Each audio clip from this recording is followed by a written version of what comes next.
बुधवार दिनांक 18 सप्टेंबर रोजी मालेगावात मंत्री दादाजी भुसे यांच्या प्रयत्नातून निर्माण केलेल्या मोसम पूलजवळ 100 खाटांचं क्रांतीज्योती सावित्रीबाई फुले महिला व बाल रुग्णालयाचं उद्या सकाळी 11 वाजता हजारो माता भगिनींच्या उपस्थितीत उद्घाटन होणार आहे।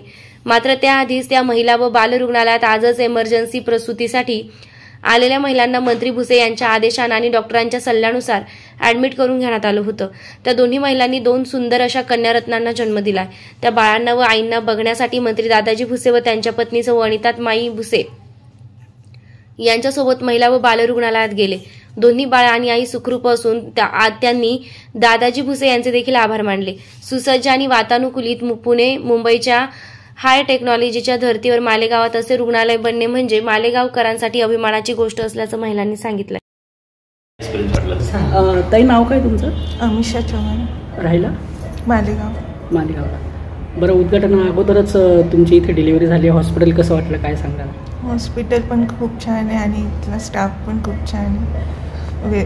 खूप व्यवस्थित डिलिव्हरी झाली माझी, मला त्रास नाही होते जास्त कुठल्याच प्रकारचा। कुठलं तुम्ही? राळगाव। बरं, कोण आहे तुमचं पेशंट? सुनबाई। कशी झाली डिलिव्हरी? नॉर्मल, व्यवस्थित। हॉस्पिटलला कसं वाटलं? हॉस्पिटल एकदम छान आणि व्यवस्थित, काहीच टेन्शन नाही। काही त्रास झाला? नाही, काही नाही, खूप सुंदर डिलिव्हरी केली। अच्छा, हे एवढं मोठं हॉस्पिटल आज दादा भुसेंच्या माध्यमातून बांधलं गेलं, तर काय सांगाल?